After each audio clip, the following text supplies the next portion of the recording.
Hello दोस्तों, आप सभी का एक बार फिर से बीपीएससी मेरा है कि यूट्यूब चैनल पर ढेर सारा स्वागत। उम्मीद करते हैं अभी तक हम लोगों ने जो इंडियन पॉलिटी में पढ़ा है आपको समझ आया होगा और आप अपने स्तर पे उससे रिलेटेड प्रैक्टिस भी कर रहे होंगे। अभी तक हम लोगों ने पढ़ा है कंपनी रूल और क्राउन रूल का 4 एक्ट हम लोग कल देख चुके थे। अब अगला जो हमारा एक्ट है गवर्नमेंट ऑफ इंडिया एक्ट 1919, आइए चलते हैं देखते हैं उसको कहते क्या है और उसमें क्या क्या एक्ट इम्पोर्टेंट हम इंडियंस के लिए लाया गया और ब्रिटिश अपने फ़ायदे के लिए क्या क्या चीज़ की है।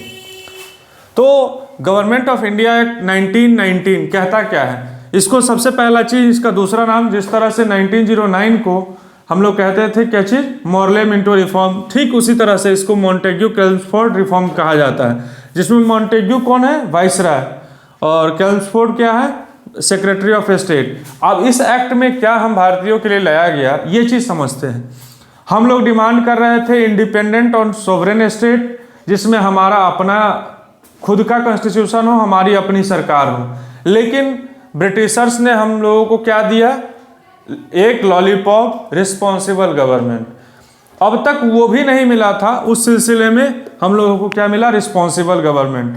अब रिस्पॉन्सिबल गवर्नमेंट का मतलब क्या होता है, जो चीज़ें आप लोगों को दिखेंगी कंट्रोल वहाँ रहेगा।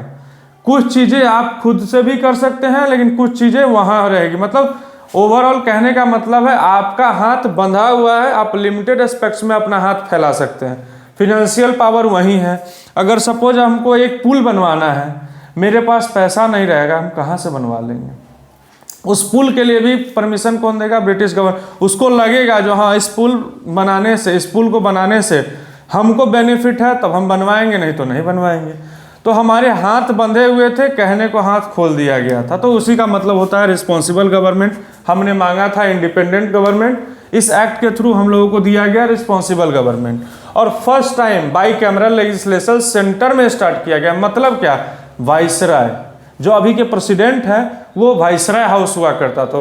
तो केंद्र स्तर पे बाई कैमरलिज्म लाया गया, मतलब 2 हाउस, एक अपर हाउस, दूसरा लोअर हाउस। अपर हाउस को उस समय क्या कहा जाता था, काउंसिल ऑफ स्टेट, जिसमें 60 लोग हुआ करते थे। और लोअर हाउस जो था वो सेंट्रल लेजिस्लेटिव असेंबली था, इसमें 145 लोग उस समय थे। ठीक, और इसी तरह से कुछ डिपार्टमेंट्स इंडियंस को दिया गया और कुछ गवर्नर अपने पास रख लिए।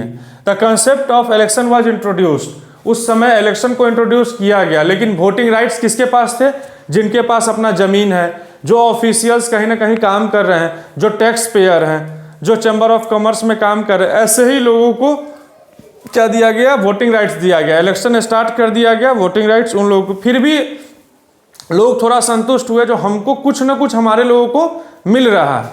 ठीक, उसके बाद क्या हुआ, अब तक क्या था, मॉर्ले मिंटो रिफॉर्म में मिंटो ने क्या किया था, सिर्फ मुस्लिम्स को कम्युनल इलेक्टोरेट का दर्जा दिए थे और कम्युनल इलेक्टोरेट का बेनिफिट उनको मिल रहा था। लेकिन इनके द्वारा क्या किया गया, सिख, इंडियन क्रिश्चियन, यूरोपियंस और एंग्लो इंडियंस, इन लोगों को भी उस कैटेगरी में रखा गया क्योंकि ये लोग भी माइनॉरिटीज में आते थे। मॉर्ले मिंटो का कहना था जो माइनॉरिटीज वहाँ मुस्लिम्स है, इस वजह से उनको हम लोगों ने सेपरेट इलेक्टोरेट दिया है। तो इन लोगों ने इसमें चेंजेस किया और सिख भी माइनॉरिटी में उस समय, अभी भी इंडिया में सिख माइनॉरिटी में आता है, इंडियन क्रिश्चियन, यूरोपियन और एंग्लो इंडियन। एंग्लो इंडियंस का मतलब क्या हुआ, जो अंग्रेज, तो उनका पेरेंट क्या है, ब्रिटेन है, इंग्लैंड है, लेकिन अब इंडिया में पूरी तरह से आके बस चुके हैं। उसके बाद क्या हुआ, जो भी सब्जेक्ट्स, मतलब जिस पे डिस्कशन होता है और जो भी लॉ मेकिंग में सब्जेक्ट्स आते हैं, उसको बांट दिया गया 2 भाग में, एक ट्रांसफर्ड और एक रिजर्व। रिजर्व किनके पास था, सेंट्रल लेजिस्लेटिव काउंसिल या वाइसराय के अधीन। किसके पास, सेंट्रल लेजिस्लेटिव काउंसिल या वाइसराय के पास। कुछ ऐसी चीज़ें हैं जो प्रोविंशियल को दे दिया गया था, उसी को ट्रांसफर्ड सब्जेक्ट कहते हैं, और जो चीज़ नहीं दिया गया उसको रिजर्व सब्जेक्ट कहते हैं। अब आइए समझने वाली बात है, government of India act 1999 failure क्यों हुआ। फेल्योर होने का रीजन था जो हमने क्या मांगा था, इंडिपेंडेंट गवर्नमेंट।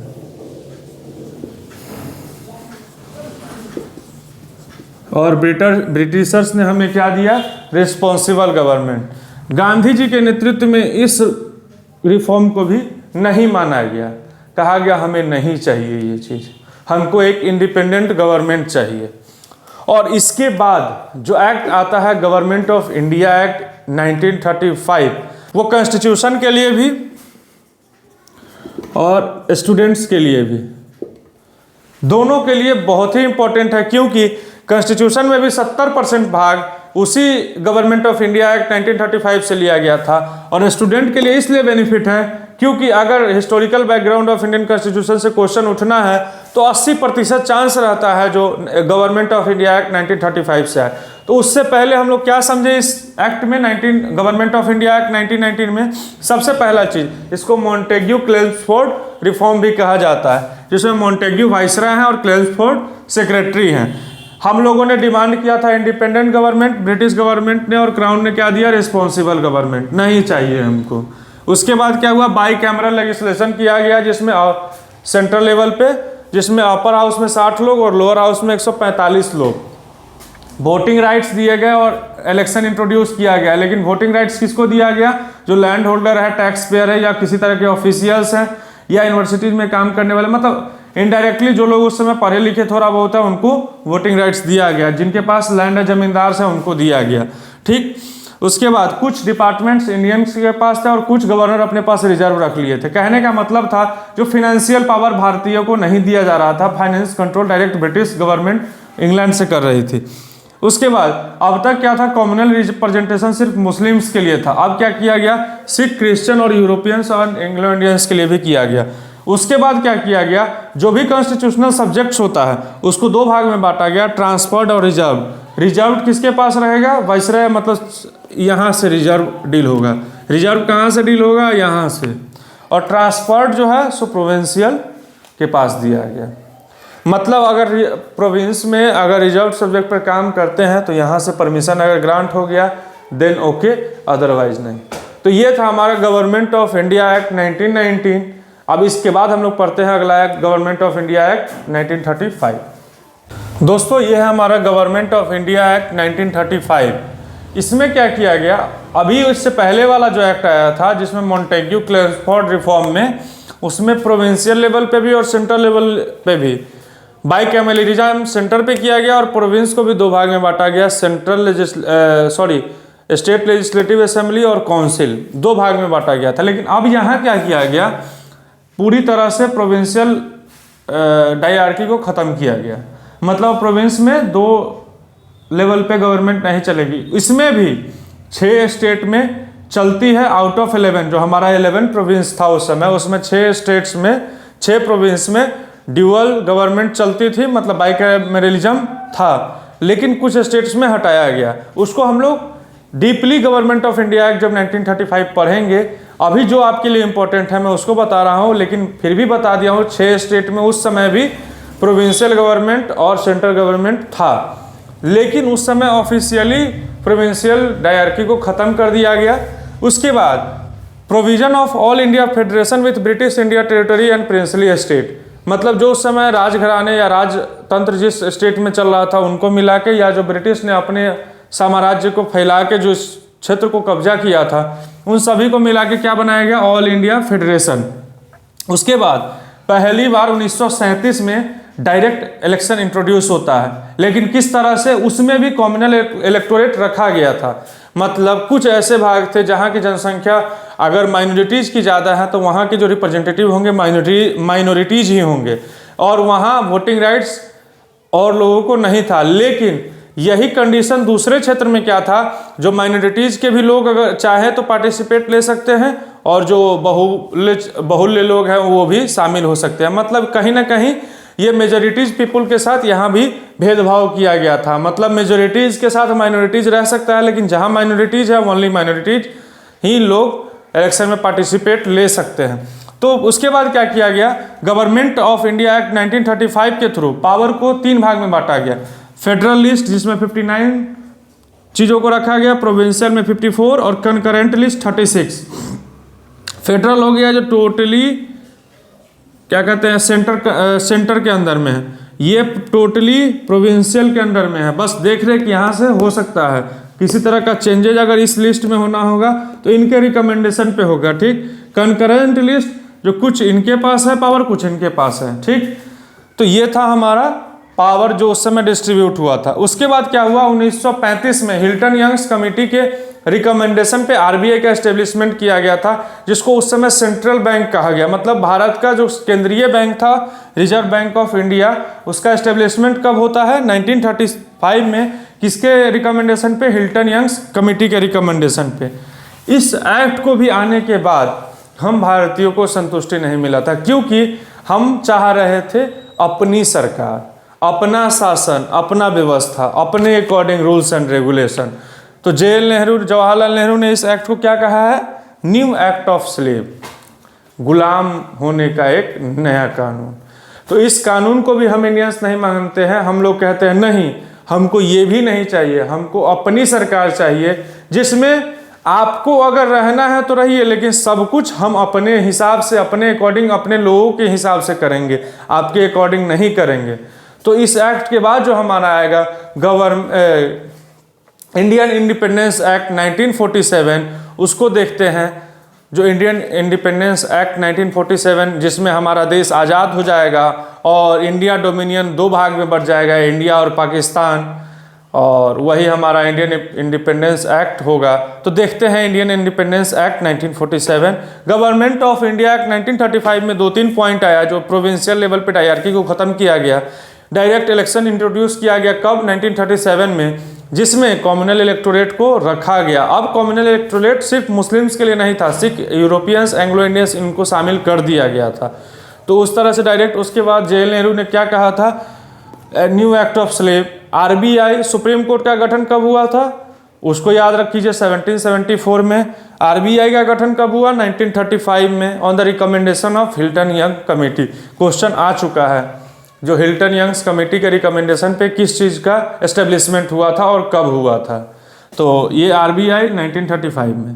उसके बाद पावर को 3 भाग में डिस्ट्रीब्यूट किया गया, federal, provincial and concurrent list. तो ये थी गवर्नमेंट ऑफ इंडिया एक्ट 1935 का एक ब्रीफ इंट्रोडक्शन, जो आपके बीपीएससी के लिए इंपॉर्टेंट है, प्री हो या ट्री के लिए। इससे ज़्यादा क्वेश्चन एक ही बन सकता है, जो आपको मैंने बता दिया। जो प्रोविंशियल डायरार्की ख़त्म किया गया, लेकिन 6 स्टेट अभी भी वैसे थे जहां 2 तरह के गवर्नमेंट प्रोविंशियल लेवल पे भी चल रहे थे और सेंटर में तो चल ही रहा था। तो उन 6 स्टेट्स को भी हम बताएंगे, अगर ज़रूरत उस तरह का क्वेश्चन में दिखेगा तब। लेकिन इससे बाहर आपका गवर्नमेंट ऑफ इंडिया एक्ट में क्वेश्चन आपके बीपीएससी प्री और ट्री में या किसी भी वनडे एग्जाम्स में नहीं आया है। तो चलिए आइए देखते हैं इंडियन इंडिपेंडेंस एक्ट 1947 क्या कहता है। आइए दोस्तों, हम लोग देखते हैं इंडियन इंडिपेंडेंस एक्ट ऑफ 1947 क्या कहता है। It declared as independent and sovereign state. India को क्या कहा गया, जो आप स्वतंत्र और संप्रभु राष्ट्र अब बन चुके हो। उसके बाद क्या किया गया, वाइसरॉय और गवर्नर का जो पोस्ट था उसको कॉन्स्टिट्यूशनल कर दिया गया, संवैधानिक कर दिया गया, जो कि बाद में जाके viceroy of India, president of India हो जाता है। और अभी भी प्रोविंशियल लेवल पे या स्टेट जो हम लोग कहते हैं वहाँ गवर्नर्स ही हैं। It assigned dual function to the constituent assembly. Constituent assembly को अभी फिलहाल ये कह दिया गया, जो आप संविधान के साथ साथ वहाँ के राज्य व्यवस्था को भी चलाइए। India being the largest democracy having sovereignty and the lengthiest constitution. India को सबसे बड़ा प्रजातांत्रिक देश एवं जिसके अंदर संप्रभु है, संप्रभुता है। संप्रभुता का मतलब हर एक धर्म पंथ को लेके एक साथ चलने की एबिलिटी और क्षमता जिस राज्य के अंदर है वो है इंडिया। उसके साथ साथ लेंथीएस्ट कॉन्स्टिट्यूशन, कॉन्स्टिट्यूशन लेंथीएस्ट है।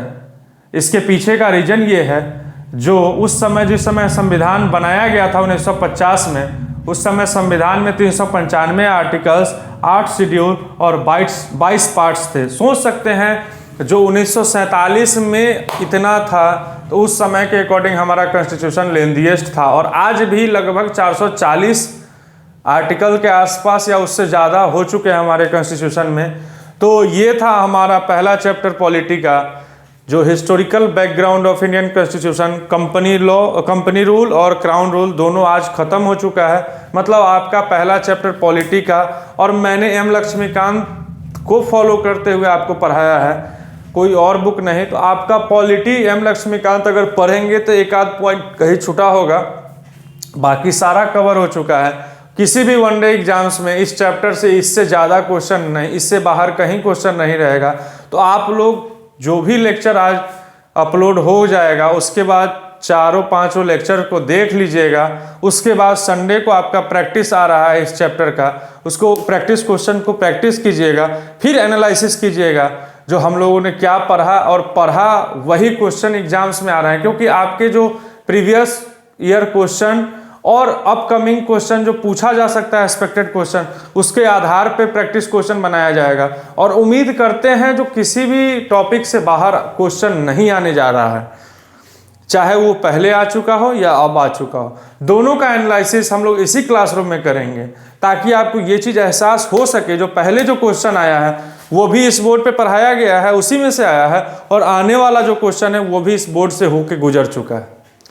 तो इतना विश्वास दिलाते हैं, 8 महीने आप अपना तन मन धन पढ़ाई को और बीपीएससी मेरा है को दीजिए, और आपका भाई ने वादा किया है जो 8 महीने में आपका सिलेक्शन बिल्कुल कराएंगे, और बहुत ही अच्छे तरीके से कराएंगे। और जैसे जैसे समय बीतता जाएगा नए नए क्लासेज भी इंट्रोड्यूस होंगे, और देखिएगा बहुत 8 महीना में ज़्यादा बोल रहा हूँ, उससे पहले सब कुछ कवर हो जाएगा। आपके फिंगर टिप पे हर एक पॉइंट, हर एक सब्जेक्ट का अवेलेबल होगा।